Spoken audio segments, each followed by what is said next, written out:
Graspop Metal Meeting 2019. It is Sunday and the sun is soaring through the skies. Luckily enough, we have the guys from While She Sleeps here to provide a bit of freshness. What's up? To this day. Yeah, man. How are you guys doing? Great, yeah, good, mate. Yeah, feeling really good. Are you up for the show tonight? Yeah, can't wait. What can we expect from you? Just Best live show you've ever seen in your life, mate. high energy. I'm gonna take you up on that if Yes, that's... mate. Don't miss it. You guys are from Sheffield.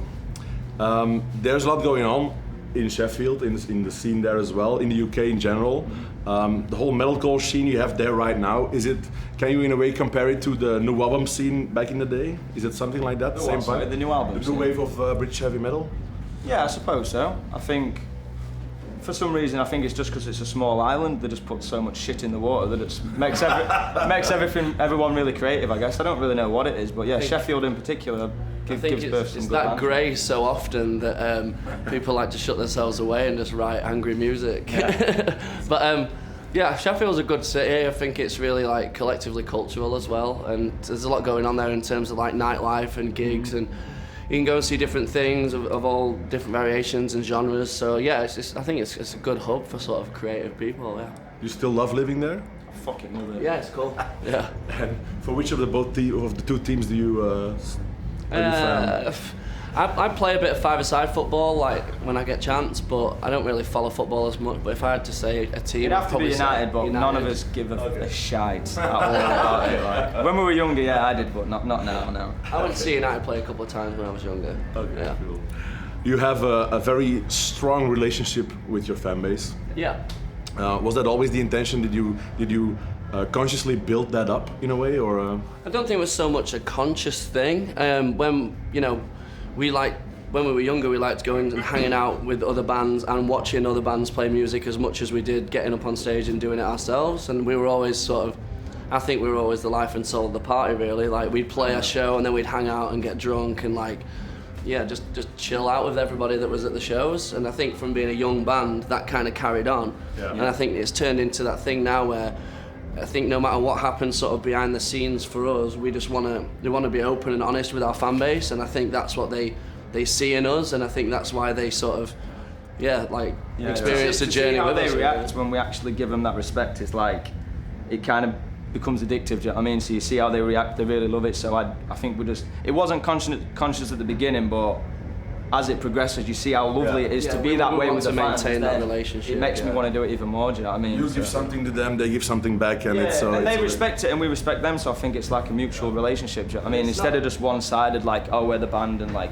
they're the fans, like they're if anything more important than us, do you know what I mean? So try to draw them closer in. Absolutely, yeah. We don't neither do we want to put ourselves on sort of a pedestal above the fan base either. You know, it's one of those things where, as much as we can physically, you know, we've obviously got stuff going on ourselves, but like as much as we can, we'll get out there, we'll go and watch a band. Like, we just checked out Gajira, you know what I mean, and like met a few people out there and fans and stuff like that, and we just want to keep it like that, keep it really chill, and sort of the respect is shown both ways. Yeah. Your fan base is consists of younger people though, like youngsters and everything. They're not old farts buying CDs, buying back patches, buying all those kind of things. They're a lot into streaming nowadays. Yeah. Does that make you go into music or writing an album differently?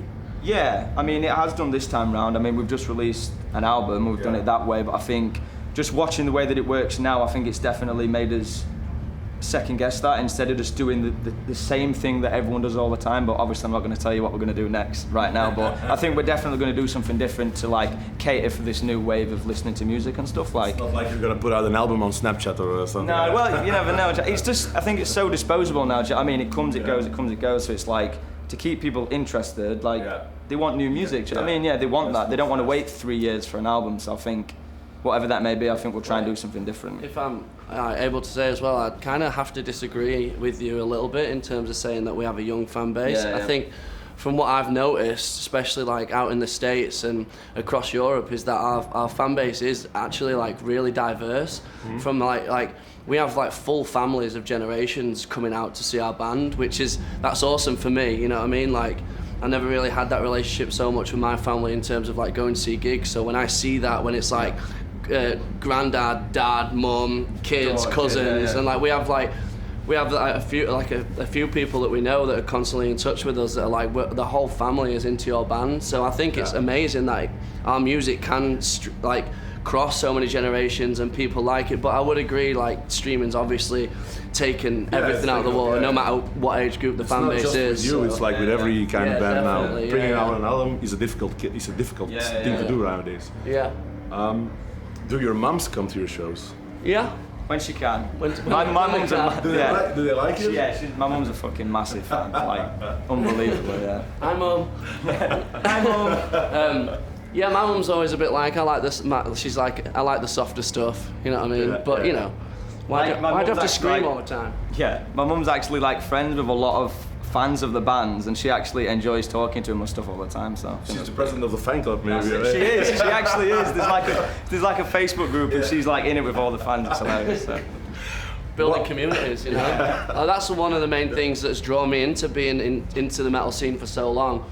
I also like try and put like local shows on in my hometown and like put like mini festivals on and stuff like that. And I think that's what we were saying earlier about the fan base and that the relationship we have with our fan base has always been about building a sense of community for me and a place where like so many people feel comfortable, especially at like Graspop and big festivals where so many people go there from so many different areas of the country or the world even, and they all feel like they're a part of this unity based thing, and that's something we've always carried through our music. So cool. That's what it's all about. Yeah.